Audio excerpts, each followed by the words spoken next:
Good morning, everyone. Lots going on as usual. And as usual, I will remind you, join the mailing list. You can join the mailing list at canadapolicomp35447 and the sidebar here. And don't forget, join the call-in show. Sign up as well. I think it's going to be on Sundays. I think Sundays are going to be probably the best day for that. So I think it'll be Sunday mornings even. So 9:30 to 10:30 maybe. I think that probably will work out, but we'll see. I'm not sure 100%, but let me know in the comments. You can also sign up on the mailing list on canadapolicomp35447 and you can sign up for the call-in show there as well. I will send out an email when I'm going live. I'll send out an email when I've decided and what the technology is and all that kind of preliminary stuff, and then I'll send out an email when I'm going live and with the time and all that other stuff, so people who are available can watch. That should be fun. Don't forget to check out the forums and locals as well. Both of them are worthwhile places to see what I do, and there's new stuff coming. There's lots of new stuff coming. We've got an election coming up. I think there's going to be an election coming up, so there's going to be even more new and interesting things coming. So pay attention to that. All right, let's get into the news. Jeff says we are witnessing a globalist squeeze on our society. They're trying to make people feel selfish for having rights, literally forcing an experimental procedure on people in order for them to live a normal life. They're testing us right now to see how much we'll put up with. I think we've been being tested all year, and I am shocked daily with how malleable people are, with how much people have gotten used to this. People demand this now. You're not wearing a mask, everybody has to wear a mask. I'm wearing a mask, I'm double vaccinated, everybody wears a mask, you wear a mask, you're inside, we all wear masks. There are people who aren't. There are people who aren't doing it. I've seen some people at Walmart that aren't wearing masks, but they're few and far between. The 100% compliance rate is destroyed by me. So it's a 99.9% compliance rate. And I'm walking around like, isn't that weird? Isn't that crazy? I can't believe the compliance with people. If they had told you in 2015, this is a really, really bad flu and you have to get the flu shot, we'd probably get about the same amount of compliance, like around there, right? Like 80%, I think we've got 80%. Guelph is really pushing hard for 90%, and it's not happening. Cam Guthrie, the mayor of Guelph, has been really pushing hard for 90%, and he's got it on a countdown. There's like, he had 4,000, like almost 5,000 people needed for 90%, and then 4,000 people. I think he's at like almost 3,000 people now, but this has been 2 weeks of this, and I'm like, you're not making the case, man. The people who aren't getting it, they've made their choice. Like, the choice is, like, stop bugging us about it. Like, holy smoke. But I don't think they're going to bug us about it. Randy Hillier, I don't think they're going to stop bugging us about it, excuse me. Randy Hillier tweets, are you content with and accepting of the government continuing to lie, deceive, censor, and discredit anyone with an opposing view on the virus? Yes, you are watching on Rumble and Odyssey and other. No more YouTube for me. I uploaded a video literally called "You Are Not Alone." You can watch it on Locals. It's free for everybody. So I tweeted about it. You can get the link there. I'll maybe put it in the link here. There's a Locals link in the description. But the title was "You Are Not Alone," and I read the letter from Dr. Rancourt and his group talking about how you're not alone. Being skeptical of this vaccine is a legitimate response. You have body agency. You're allowed to make this choice. Don't listen to these people who are pressuring you, and they are pressuring you. It got struck within 25 views. Right? I was like, holy smoke. All right, YouTube, I get it. The comments on my last video, on the free speech video, I've never seen YouTube go after such a, like, you're a relatively small influencer, man. Like, no offense, but like, I can't get bigger. I can't. They're not letting me grow bigger. So this is it, which is fine. Whatever, man, whatever. But it's very interesting. YouTube is like targeted on me. They're like, you get them. Like, me, little old me. Okay. Randy Hillier says, unless you live in the big city, you have nearly a 4-year wait to get your driver's license. How can our young people in my riding expect to live, work, and support their families if they can't drive? Can you imagine being 16 and being like, I can't wait to get my driver's license in 4 years? A 4-year wait? Man, I remember there was a crunch and you had to call around. I did my driver's test in Orangeville. I live in Guelph, but I did my driver's test in Orangeville because the centers were so packed up when I was getting my driver's license that it was really hard to get a test within like 6 months or something like that. So you could get one, or you could get on cancellation lists for different ones if you were flexible. And so I took my driver's test in Orangeville, which, whatever, it is what it is. It's not great, but 4 years? Holy smoke. Like, that's a long, long time. Province is announcing $300 million throughout Ontario to address surgery backlog. And the way they're going to do this is they're going to hire people. Guelph General Hospital plans to hire operating room nurses and other staff. But the problem with that is there aren't any other staff to hire. Like unless we're pilfering from other provinces somewhere, there's no staff to hire. Like, who are you going to hire? Students? Okay, well, like, wait another year and then there'll be nurses, I guess. But that's the usual run of things. But this whole plan, throwing money at this and not actually solving the problem is problematic. And that's what, it's frustrating because that's what our government does very well. Like, oh, we're dealing with this. We're acting on this. We've spent money to support this and we can speak. Like, we've done everything we can, and now it's up to the hospital administrators to hire people and blah, blah, blah, blah, blah. While at the same time putting in punishing and like crazy, expectations? I'm not sure if expectations is the right word. Well, I mean, they didn't mandate flu vaccines, and now they're mandating COVID vaccines.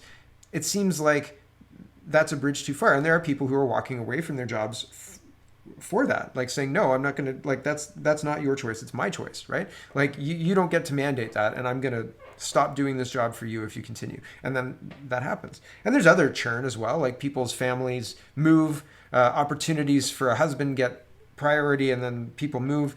So there's other reasons that nurses are leaving as well.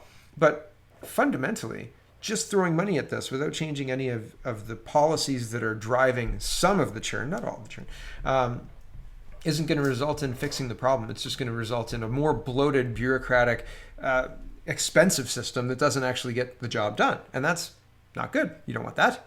Nobody wants that. Trudeau's censorship czar deleted his tweet falsely claiming that Bill C-10 criticism was a misinformation campaign. So, we've just got the Ministry of Truth going back in time and just erasing nicely a little bit, right? Like, oh, we'll just clean this up here and memory hole that there, right? We forget about things. There's actually the about face on schools, the rhetoric around schools is such an about face. It's shocking when you put it side by side. It's like, what? Oh, okay. Like, wow. But anyway, we'll talk about that in a minute. Holly Doan is reporting. Finance Minister Chrystia Freeland ignores summons to appear before the Commons Committee to explain department's opposition to tax cuts for farmers and fishing corporations. So they're dragging their feet on this. The bill got royal assent on July 1st, and with no date, it should have been law on July 1st. But they're saying, well, actually, it's going to become law in 2022 after, like it's not law yet, so they still have to do this because there was no action date on the law when it received royal assent. I believe that's what they're talking about. And Chrystia Freeland is like above, just like Justin Trudeau. She doesn't need to show up when she's summoned by a committee. This is the reason, I think. Which Commons Committee was it? I don't know which Commons Committee requested her, but I think that it's very interesting that Justin Trudeau and Chrystia Freeland are very comfortable with just ignoring the requests of the people that they serve with regards to the money that they're custodians of, but it's not their money, it's our money, right? It's Canada's money. And they're like, you know what, Canada, we're going to max out your credit card, and then we're going to go and shop around for a riskier lender to give us more money, and we're going to max that out too. And we're going to put it all on red, and it's your fault, you racists. That's what I feel like the government does on weekends. Like, maybe a small version of that, but a version of that. Okay, here is Rex. I think that it's interesting as well. Rex Glacier says, no, it's not a dictatorship. ... Okay. Carrying on, Rex says, remind us of the billions Trudeau has pissed away on foreign funding these past 6 years for his UN friends without us tax slaves seeing where a penny of it actually went. Fixing Canada's long-term care will cost an additional $13.7 billion a year, according to... Like, there was a time, and it wasn't that long ago, that the Canadian debt and deficit, I guess, was $20 billion. The debt was $600 million, something like that, or $600 billion, and the deficit was $20 billion. And they want to add $13 billion of spending for long-term care. And the problem as well is they'll have this laundry list of things they want to fix, and then they won't do any of it. And they'll just spend that money not doing any of it. And it'll be vanity projects where people put hard hats on and they go stand for photo ops. And then something gets built, or like the hospice, like the Delta hospice that got just kind of seized from the society, right? Like by the government. So like, it just seems like, they're gonna put all this money into fixing these problems. But then the actual accountability for actually doing something meaningful is lost. Like in a business, if you don't make money, there's no incentive for you to do the business. If you're renting like a shop and nobody comes in because you're bad at your job, or like you're bad at what you do, or you don't advertise right, or nobody knows that you're open, or whatever, like you do something and nobody shows up, you can only do that for so long without any money. And then the rent on the shop is going to eat up your will to be there. And then all of a sudden you're going to go find a job that makes you actual money, right? Like, and it's the same, well, it's not the same. With government, the accountability is to the people, and they say, oh, well, we've enabled this and blah, blah, blah, blah, blah. But the accountability formula is really, really different. So with regards to that, it's hard to, I guess, connect the politician to the failed initiative, I suppose, right? But maybe just take a look at the picture of the people with the hard hats on while they're all smiling and spending money and saying, yeah, safe injection sites are great. And then show them the newspaper article that says deaths doubled in a year for overdoses. So what's going on with your safe injection site? And then, like, how is there no accountability for that? Oh, public health. Ugh.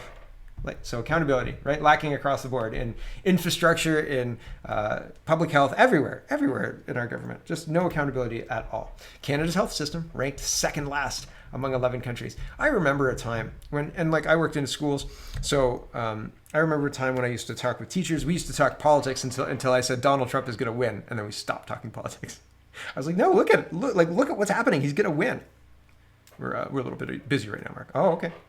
See you later. Anyway, they would defend Canada's healthcare system to it's the best system, and it may not be perfect, but you don't want that American style system. That don't kill you. I'm like, you don't say.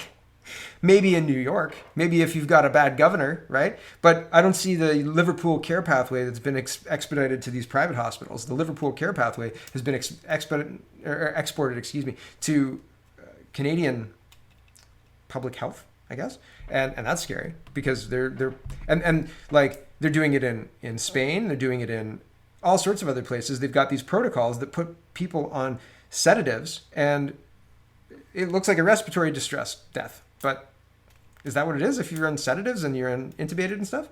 Man, it's scary out there. It's scary. I don't know. So now, fast forward a few years, and August 4th, 2021, we're second last among 11 countries. So we're 10th out of 11. Second last. It's kind of a clumsy headline, eh? I don't know. Caught my attention anyway, whatever. CBC wants more bailout money with ad sales down again. Somebody said, sell them off. I said, sell them. You couldn't give them away. If somebody said, Mark, here's CBC, I'd be like, oh, no thanks. Pass. The brand's toxic. I don't know. I don't want my brand tied with that. It's a little yucky. Thanks. I'll build my own. Yeah. I mean, I'll take some links and stuff. I'll take some property. No, not even. It would sully the image. Ugh, yuck. But you couldn't give it away. What an awful. How incompetent do you have to be? This ties back to the business kind of metrics, right? Like if you watch your business going broke and you're like, you know what we need? More rainbows and drag queens. Maybe you deserve to go broke. But it's unfortunate because the taxpayers seem to be on the hook for this. So rainbows and drag queens for us, and we get to pay for it directly. Yay! Fail. CBC, fail.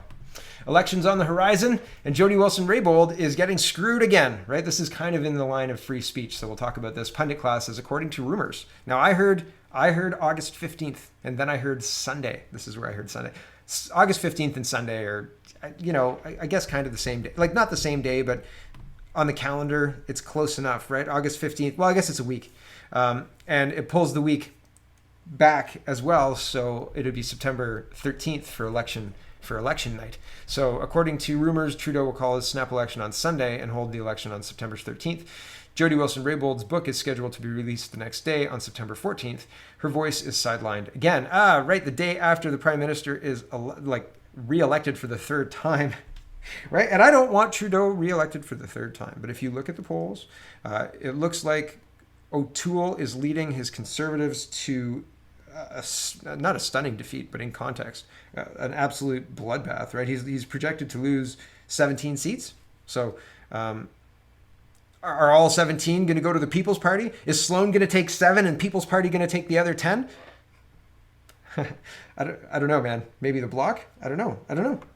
Who knows? I do know that I watched the 2020 U.S. presidential election, and while we don't share the same system as the United States, I would be suspect on a lot of the. Well, if they can do that to the U.S., I feel like our election isn't as iron, as solid, as impenetrable, as uncorruptible as I once thought, right? And so having very little faith in the electoral system and then watching the liberals do everything they can to sideline free speech, silence speech. They want control over your Facebook, your Twitter. They don't want you to say anything they don't want you to say. And they want to be able to shut you down, including on your own private website that you own on servers that don't even reside in Canada. So servers that are not even on Canadian soil. They think we've got a right to that. And we need to keep the Canadian public safe. We need to make sure that they cannot get all of the posts on their social media. Does this make sense? Are these the people you really want in charge, right? I don't. Not even a little tiny bit. We are also up against a bot army. A bot army paid for, somebody actually linked the other day, yesterday maybe, a cell phone farm, like a bot farm. And what they've got is they've got like macro keys on a phone. So they've got somebody standing there and just like bam, bam, bam. It's like you're playing an instrument, right? So hundreds of these, thousands of these. A bot farm, you've got walls of iPhones that are connected to different accounts, like different burner accounts that are false, fake, right? Grown for money to influence public perception and public everything. And well, here's this one, right? Paris Griner says, twins separated at birth, right? Emma Dixon and Misfits says, yesterday my nearly 5-month-old beautiful baby boy was admitted to the hospital with COVID. It's all the same tweet, right? And it's all the same push. They're trying to make you scared of COVID. And the end push is get your vaccine, right? If you haven't, no individual or baby deserves this pain. You're hurting babies, right? The grandmas aren't working anymore. The babies, you're hurting the babies. What about the children, right? Oh, goodness me, the pearl clutching. Glenn Greenwald says, one of the most alarming, this is kind of along free speech because nobody wants to listen to liars. Nobody wants to listen to liars like CBC. Nobody wants to listen to liars like CNN. Glenn Greenwald says, one of the most alarming signs for CNN in the post-Trump era was when all their primetime shows dropped below 1 million viewers. Now on MSNBC, both Joy Reid and Brian Williams are under 1 million, with Chris Hayes soon to follow. Meanwhile, CNN can now barely get 500,000. A complete disaster. That's what happens when people don't want to be lied to anymore. And they realize that they're being lied to. So they stop listening because they're being lied to, right? So how is that the truth? Like the truth as stated by the media, right? As stated by these are what's CNN, the top line in news, or I can't remember what their slogan is, but people believe that still, right? People believe that that's the baseline for reality. And I think that we're far away from that now. Breaking report, Boston Mayor Kim Janey slams vaccine passports, compares them to slave papers. Okay, so we're getting into vaccines now, passports and COVID, and that's going to be the whole rest of the show, except for schools and reopening in Ontario, but that's all kind of COVID related. So the rest is COVID. So if you're not interested in COVID, sorry, man. But here we go. I think that this comparison to slave papers is a good one. There are a lot of people who are not on the passport side of things, but just like with Trump, just like with other, I can't think of a better one than Trump, but they're going to use the media to make it seem like you're in the minority. If you are not for vaccine passports, they're going to make it seem like you're the bad person, even though there are a lot of vaccinated people who are not for vaccine passports. You would think, oh, vaccinated people are for vaccine passports because they don't have anything to worry about, but they do. There's boosters coming. We're going to talk about that in a minute. So it's not that, okay, you do this one thing and then you're done. You've got your vaccine passport forever and you never have to get anything else. And, just this one time, we really have to do it, right? I don't know. But that's not it. That's not it. It's going to be it's going to be a forever, you need to get your booster. And if you don't, you're an awful person and you'll be removed from society. You won't be allowed to go to a restaurant or a Walmart or anywhere like that. You won't be able to go to the toys section in the Walmart, but you'll be allowed to go to the essential section in the Walmart. Right? Policing that'll be fun. Chuck Castillo continues. Articles and more analysis. Join me at blah, blah. Okay, whatever. But there are people who are calling out vaccine passports. This is crazy. We need Big Brother to beat this virus. The Times, right? This is UK. Don't let civil liberties lobby blind us to the fact that greater state surveillance, including ID cards, is required. We need them, right? The absolute state of this is UK, right? I think I said that, but I want to make sure. The government must explore less comfortable terrain beyond voluntarily downloaded apps. Another idea would be useful in the UK's recovery from this crisis is biometric ID cards. Biometric ID cards, it's perfect. Like, it just fits. Like, oh, like a snug old coat, right? Like, oh, wonderful. I put $20 in here and look at that, right? ID cards. Who could have seen that coming, right? I can't imagine that this is not all planned. Like, I can't imagine that this is like governments going, you know what we need? This PCR test, cases, all of this, ID cards. Perfect. That's exactly what we need to fix this crisis. What? And not what, like, I can understand the reasoning. I can't. Like, you have to be able to understand that they're, within the context of trying to keep people safe and, if you've been in contact, blah, blah, blah, blah, blah. But we're round the bend crazy now. Like, if you're like, washing your hands makes sense, right? Now we're washing our hands 15 times a day. And before we do anything, any transition, like in As Good As It Gets, where he's like washing his hands, new bar of soap every time, right? Wash your hands, wash your hands, wash your hands. There's a healthy, like you should wash your hands, right? There's a healthy kind of skepticism or a healthy kind of way to live that includes hand washing. But we've transitioned into the unhealthy place of washing our hands, in this metaphor, for everything, right? And this is it's not gonna go well. Like from the lockdowns to the vaccine passports to we've destroyed our economy. We've destroyed travel and tourism. We've done a number on the supply chains. We have destroyed the airline industry as like independent of the tourism industry. We have done all this on the say-so of the media and some public health who said, no, for real, it's real scary. It's real scary. Double plus mutant scary. And we've done all this diligently. Will we just continue walking into communism just because they say so? Sadly, I think we will. And, well, at the end of the show, the last link is to, I think other people think that's part of the plan. The people who will walk into it will walk into it. And the 30 to 40% of people who won't allow that to, they just won't walk into that. That will be your evil group. That will be your othered group, your anti-vax group, your anti-science group, your alt-right group. They'll chunk it all together.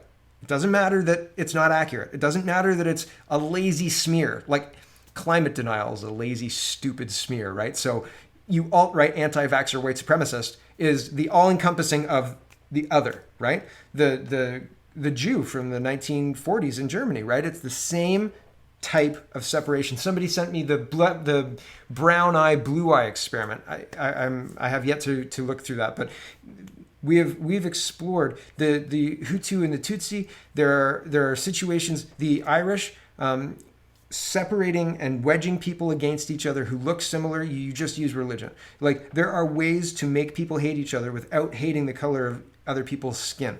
And so they push this and they push this and they push this. And I think that's where it's heading. And there's a much better write-up that's not mine that I just think, yeah, there are people who are talking about this. They're playing, if you imagine a chess game, they're trying to get somebody to make a move that once they make that move, they're going to drop the hammer. That's where I think we're at. That's where I think we're at. And they're going to do lockdowns. Like Biden's just allowed the rent.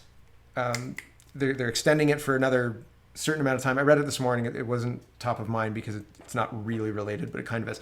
Biden's doing things that are outside of the usual checks and balances of the U.S. government. And usually that would be enough to be inciting something strong. But what's going to happen is it's going to be pushed through. And it's just going to, people are just going to roll over. So I think what's going to happen is Biden's going to institute the forced vax nationwide. And once that happens, then people, well, read the last one. So sorry, spoilers. I've probably talked too long about that one. I lost track of this one, but whatever. David Thunder says, just because vaccinated people can still get COVID, it doesn't mean jabs don't work. True, but it does make the vax passports look rather silly, right? This is from Independent Ireland. Just because vaccinated people can still get it doesn't mean jabs don't work. If you get an injection to protect you from COVID, but you can still get COVID and you can still pass COVID on, in what way are you more or less of a risk to, in what way is an unvaccinated person more or less of a risk to you? If you're as protected as you can be, how is somebody else being as protected as can be who could also still give it and get it help anything? Like, I don't get it. The Biden administration is set to announce that only vaccinated foreigners will be allowed to visit the United States of America. So if you are not vaccinated, you cannot get in unless you are crossing the southern border, in which case, I mean, anybody can get in, period, I guess.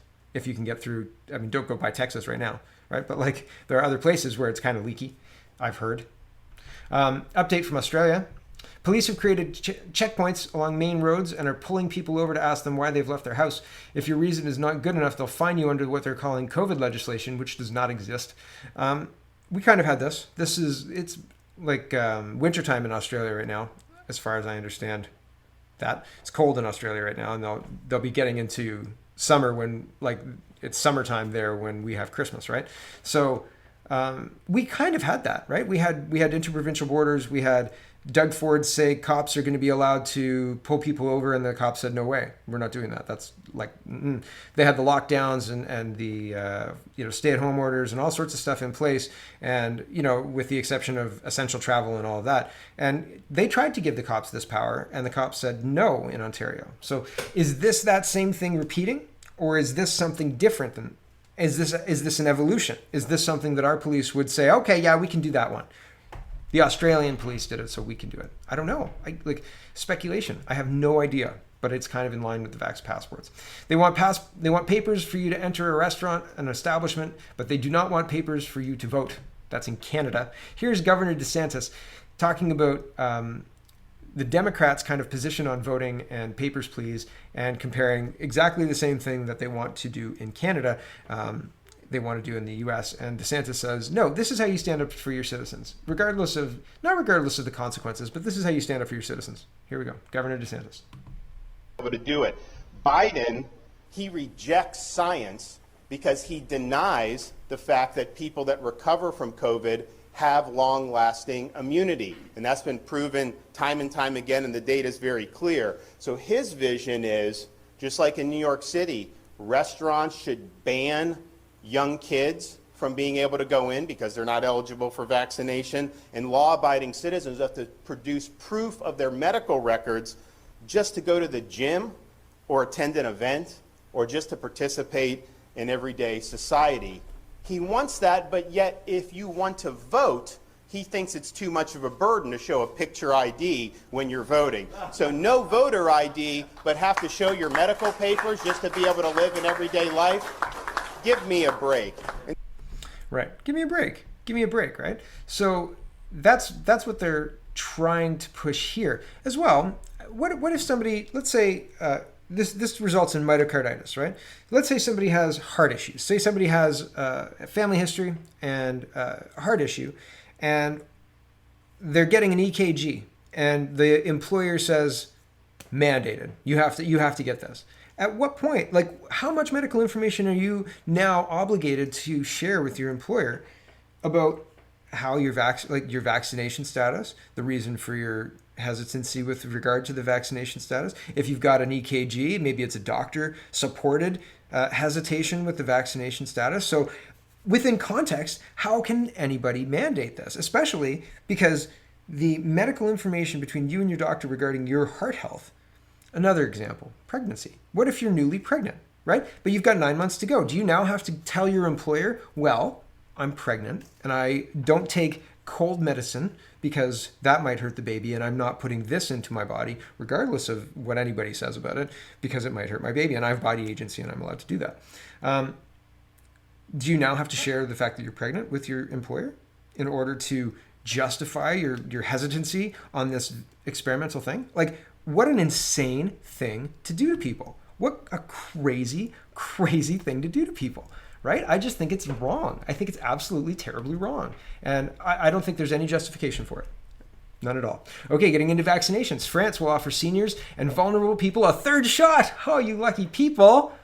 Boosters. We're at boosters already. The announcement comes a day after the World Health Organization calls for booster shots to stop until all countries have access to enough doses. So the WHO called for no boosters, and they're like, you know what we need? More boosters. More boosters, everyone. Here's the Moderna booster. Ian says, I warned you, don't get on the merry-go-round or you'll never get off, right? Just in, Moderna COVID-19 vaccine third booster dose will likely be necessary prior to the winter season.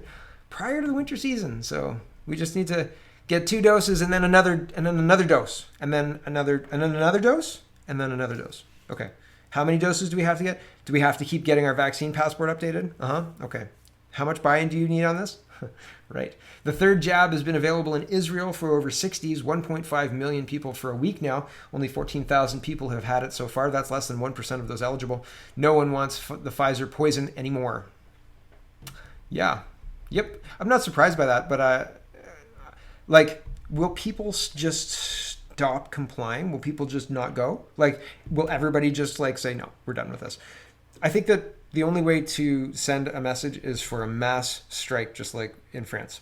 I think if push came to shove, I think that would probably be the most effective type of protest. No getting on the streets, no anything like that. Just a full shutdown of everything. No, we're not doing this. Not until the passports are gone, period. And I don't know how realistic that is. France did it.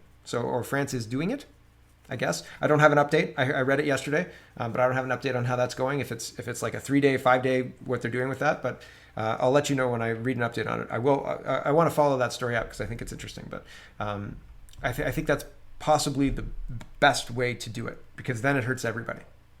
Then everybody, and everybody's in economic crisis then. But I don't want that. That's not good. That's not ideal, because that also accelerates, say the plan is to break the supply chain. That accelerates that plan, right? And so in the face of that, see, that's why you got to game these things out, right? In the face of that, you would be incentivized to keep things running as long as possible at as an efficient rate as possible, because shutting these things down, it's expensive to spin them back up, and it's hard to spin them back up, right? So you don't want to unnecessarily spend that money or spend that capital, spend that energy if you don't have to, right? So, and especially if you're going into a situation where they're trying to crash it, unnecessarily burning resources like that, that's bad. It's bad. So this is why it's difficult, right? And this is why actually having a plan to counter it is important, right? Deny, deliberate, deliver. This is a clever way of saying the government have lied to you again and will not stop until they've vaccinated everyone. Now they're coming for your children and will not require your consent. 16 and 17-year-olds will not need parental consent to get vaccines in the UK. Previously, the overseers of that said no under 18s. There's no good use case. We're not going to do that. A week later, the science changed. Conveniently, the science changed due to political pressure, and because the science changed now, so did the rules and laws governing consent. And it's interesting that in the UK, it's down to 16, but in Canada, it's down to 12. Canadians are more tolerant that their children can be abused by the state? Yes, 12-year-olds can totally make this decision on their own without telling the parents in Canada, right? This is not reasonable. It's not reasonable to ask anyone under 18 to make adult decisions that are inherently their parents' decisions until they're 18. Sorry, that's just that's the system that we work under. And no, you don't own your children to that degree, but there should be parental information, parental input, that's the word. And the parents were completely removed by the government, and that's wrong. That's Marxist, communist bullshit. Mirror, I don't know. Sometimes it's hard to tell on international newspapers if they're like the Inquirer or if they're legit. I think the Mirror's more on the Inquirer side, but I think this one's probably right. I think this is maybe Toronto Sun, right, rather than Inquirer. But they say Brits need COVID jabs for foreign holidays forevermore, says top Tory. So they're talking about quotes from real people. So I don't think it's not Bat Boy or anything like that. But yeah, talking about jabs forevermore for travel. Oh, okay, you just need that, but diplomats don't. But you do, because you're a poor citizen. You're just one of the run of the mill cattle, right? Huh. Freedom Israel says, they tell us vaccines work. If this is true, we should be seeing countries with the largest percentage of vaccinations having the lowest number of new cases per million, but we see the exact opposite. High vax percentage is equal to high case numbers. And you see the charts here. So share of population fully vaccinated against COVID-19, and you've got Israel at the top with 62%, Ireland 56%, Denmark 56%, Germany 52%, France 48%, and then here is the daily new confirmed cases. France has the most at 325, Israel second, Greece third, Ireland fourth, and Portugal fifth, with all of them with 241 and then over 250 cases up to 325. And that's in vaccinated populations. So how can we claim that the vax works when we really have no idea? And we couldn't know. Well, we can infer from that chart that saying the vax works is probably a lie, right? But maybe there's some other reason for it. Maybe there's some, I don't know. I don't. I'm not a doctor. Who knows? Data from Israel appears to indicate that it is not the Delta variant driving post-vaccination infections, but rather a slow, steady waning of effectiveness due apparently to a 40% monthly decline in antibodies. So it looks like your body is clearing out those antibodies, and so boosters needed, right? Haha. And this one bothers me. And I'll talk about this again when we talk about schools, but I wanted to put this here because I think it's talking about vaccinations. This is a push to increase vaccination rates among kids. And it says COVID-19 Public Health publishing vaccination information in Guelph area high schools. So they're not publishing your child's specific vaccination status, but they're using the data that they're getting when you fill out, who you are, where you live, all of that. I don't know if they're using, if they ask on the questionnaire, what school do you go to? Or if they're taking people's postal code and then inferring which school they go to based on postal code. I don't know how they're arriving at the data. But sharing people's private medical information for an aggregate number of percent positive or percent inoculated, is a violation of privacy. It creates this situation where they're saying 71% or something like that, 59% are fully vaxxed and 71% have had one. I'll get to it in a minute. But that creates a situation where the people who are fearful are going to be not very trusting of other people within their sphere. And there's no reason for that. There's no reason to share the vaccination rates. What are the vaccination rates for measles or other things? And maybe it's really high, 99% or something like that. Fine. But that's still not necessary for living life. And they're saying for everybody's safety, we're doing this. Everything can be excused for your safety. It's very insidious, evil. With about a month to go before classes resume for the fall semester, Wellington, Dufferin, Guelph has started to publish the COVID-19 vaccination rates for students in local high schools. The school vaccination tab on Public Health's website displays the rate of vaccination for each school in both the public and Catholic school boards, along with one private school. Public Health said it began sharing the information on July 22nd. Getting that information to the public helps everyone involved with their local schools, boards, staff, teachers, students, and families make informed decisions as we head back to the school this fall, spokesperson Danny Williams. Centennial CVI in Guelph has the highest vaccination rate with 83% vaccinated and 71 fully vaccinated. Another school in Fergus had the lowest with 30% having received one shot and 15% with two. So that's not good. They're going to use that to say we have to do something else at this school. We're going to have another intervention at this school. I don't like that. Wellington, Dufferin, Guelph Public Health appears to be the first health unit in Ontario to publish vaccination rates among local high schools because I think it's a massive violation of privacy. Is this an HTRO issue or is this a legal issue? I don't know, but I think it's a massive violation of privacy. I don't have a kid in high school, but if you had a kid in high school, isn't that a violation of their privacy? On Tuesday, the Ontario government announced that COVID-19 vaccinations will not be mandatory for students or staff, but those eligible were encouraged to get inoculated. So for this vaccination that's not mandatory, they're saying we're just going to track this rate and make it public for everybody. Does this make any kind of sense? I think this is a massive violation of these children. Awful, awful, awful, these people. The Wellington, Dufferin, Guelph public health people are awful. Terrible people. Anthony Fury says, quote, "We will not eliminate COVID, which means we need to learn how to live with it." An important and powerful post-media guest column by Dr. Dina Hinshaw outlining why Alberta is evolving its COVID-19 response. They're changing, Alberta is reopening, and we'll talk about that in a minute. But the response to Hinshaw opening up things has been interesting, to say the least. People are like upset. A loud minority of people are upset, and the media is trying to use that to elevate that voice. It's very, like, watch what's happening, because it is interesting.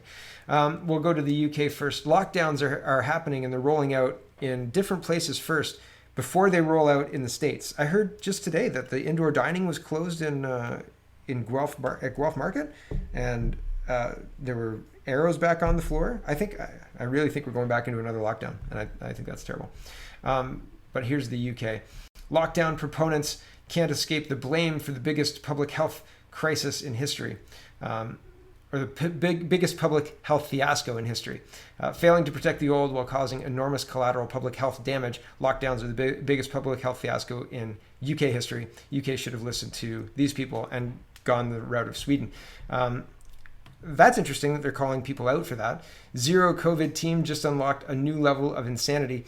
England's COVID unlock is a threat to the world, says 1,200 scientists. And then this guy was like, I would really like to see these scientists and talk to them with their data. I would like to know how the opinion of these 1,200 scientists, or what the opinion of these scientists in the light of the current data. And the current data is,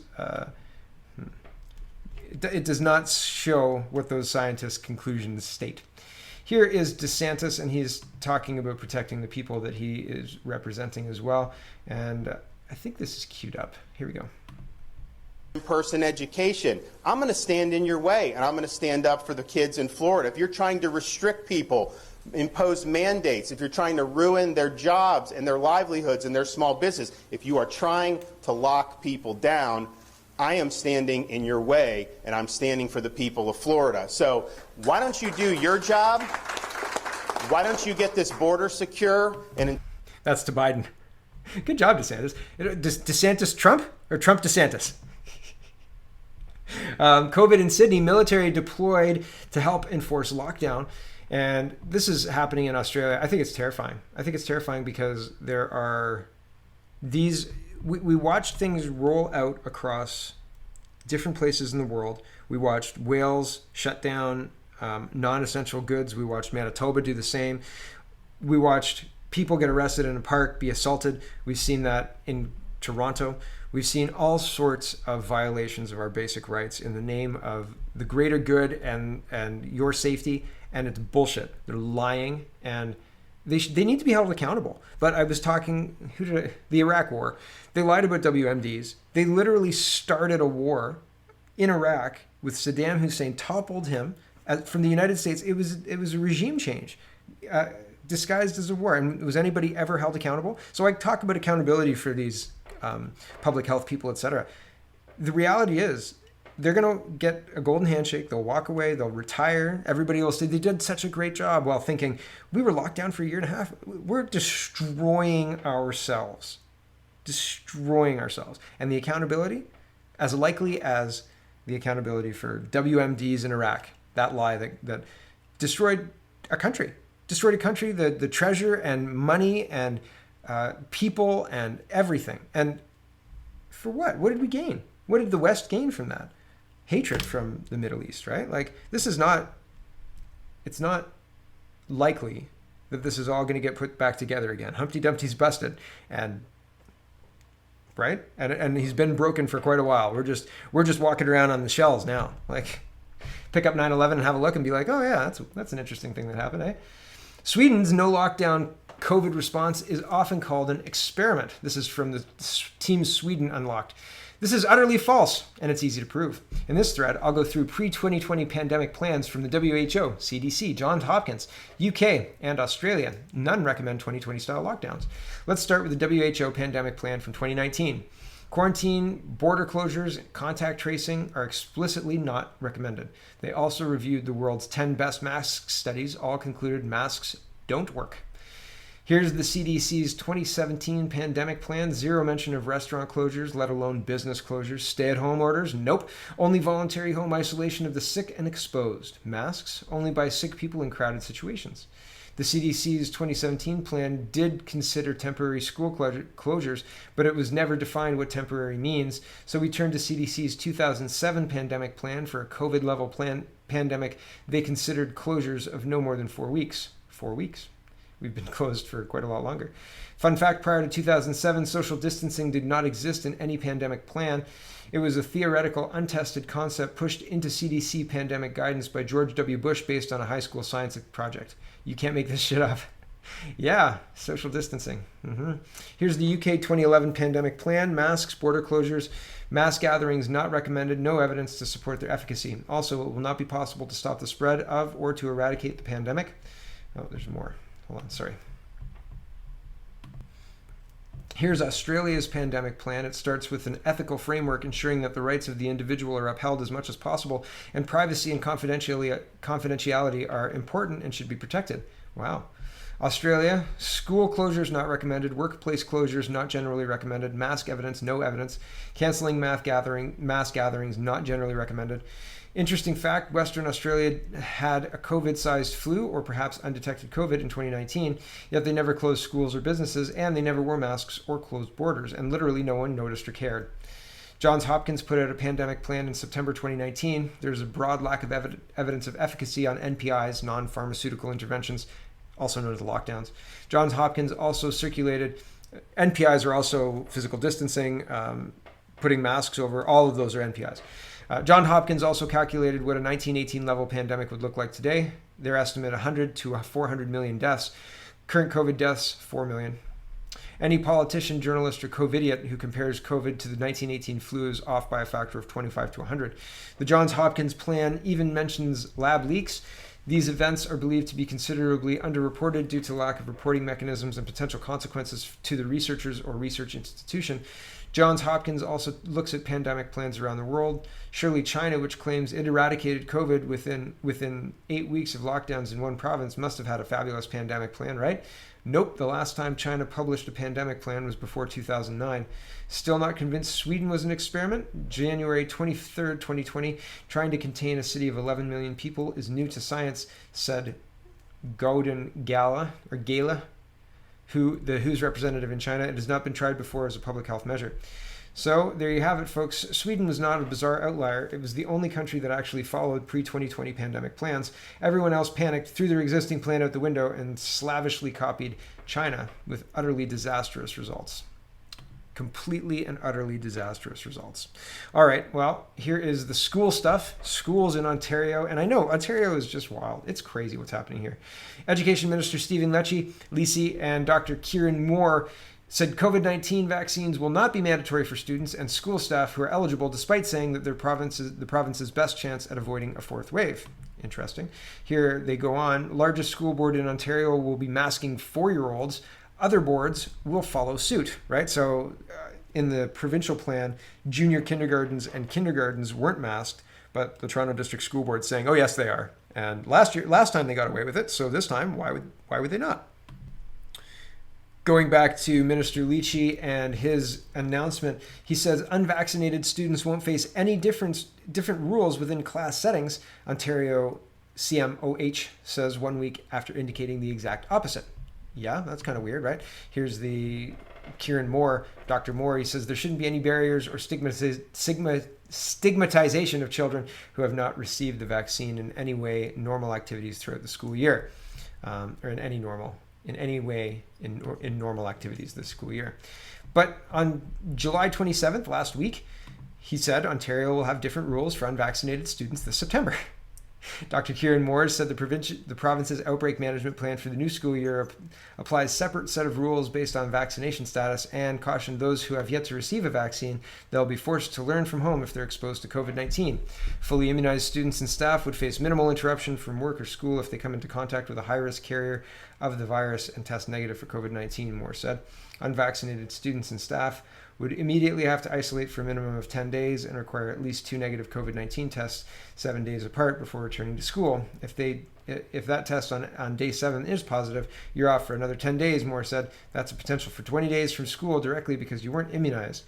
The warning comes as the province struggles to convince more than 300,000 students eligible eligible Ontario students to get their initial vaccine, despite accelerating the timeline between doses.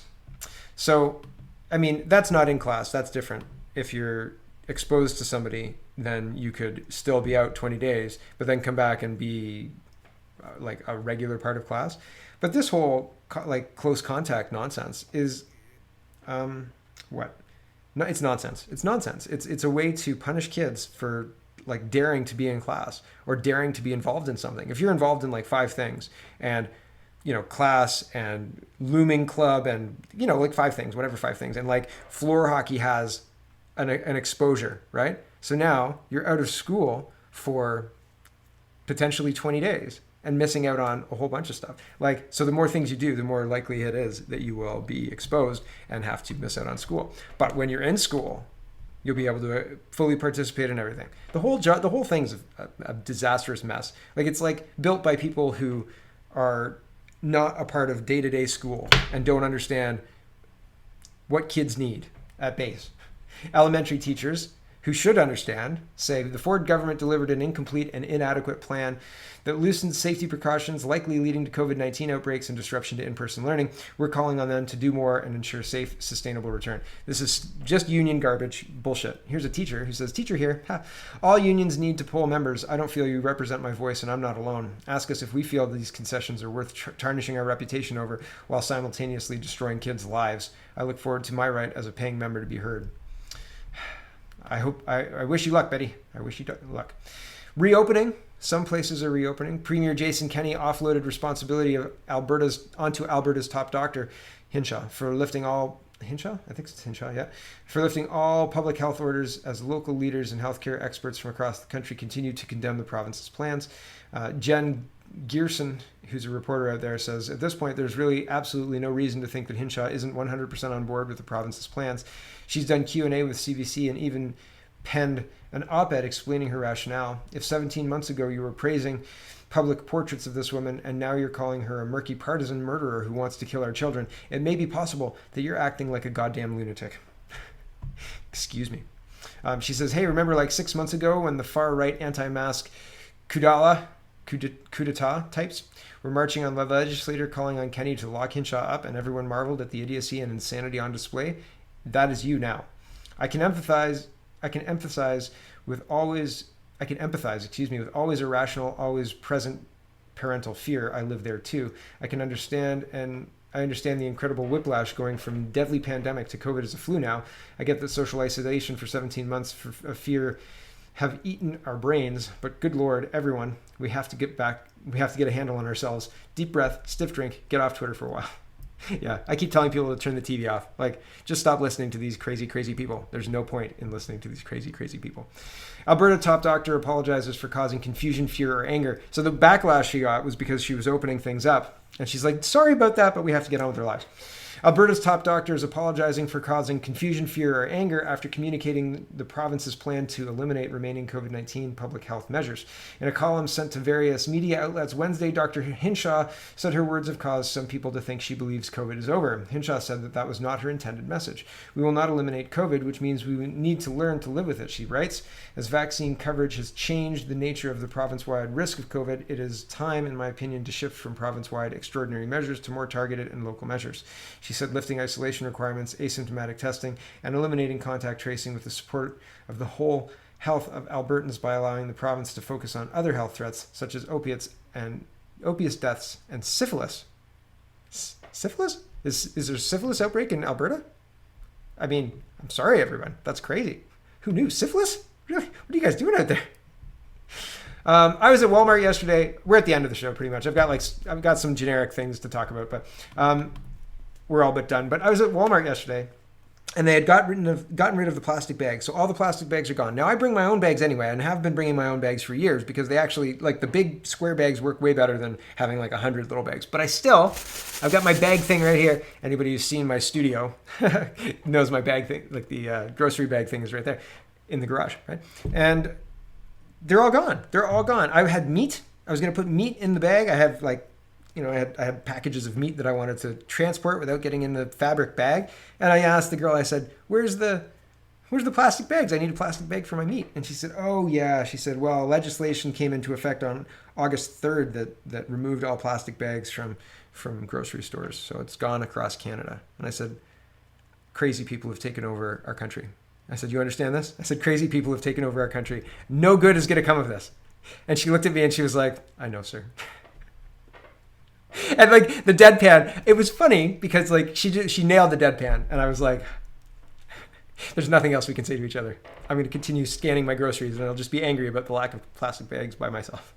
Thank you for commiserating with me. But she said other people were complaining.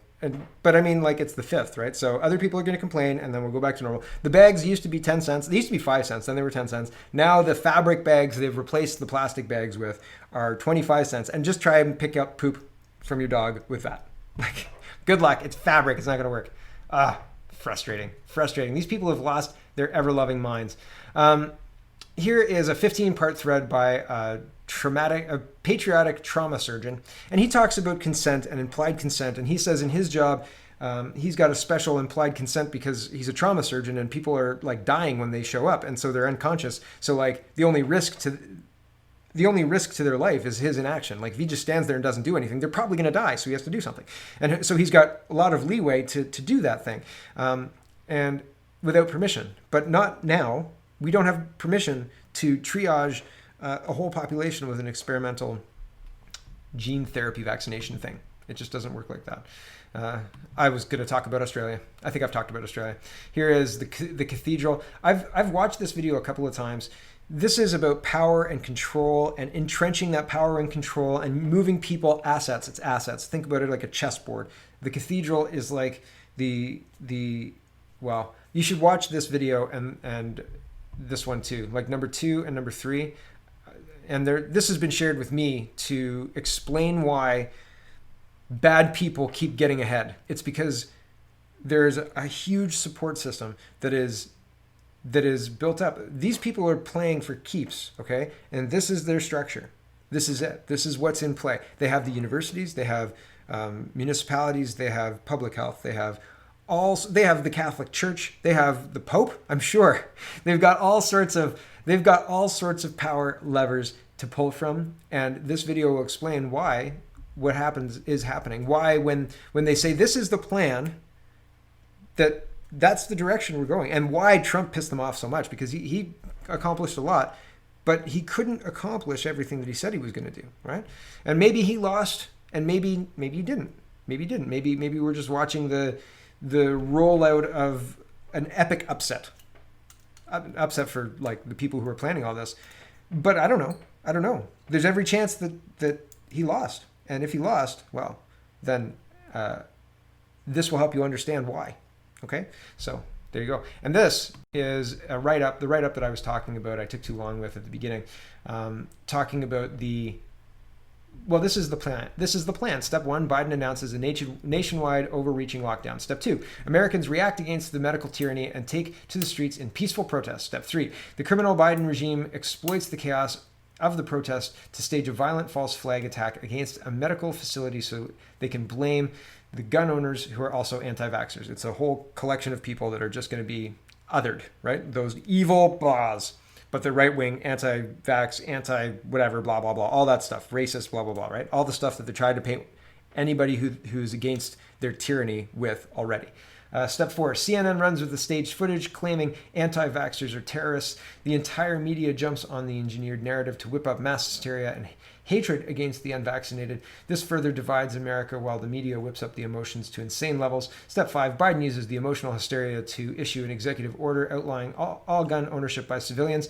It is illegal and unconstitutional, but he'll try it. Many red states will denounce the effort, and this will accelerate the splintering of the United States of America as red states realize they can no longer maintain any allegiance to a criminal swamp cabal that recognizes no limits of government power. So, I mean, at that point of time, that's speculative.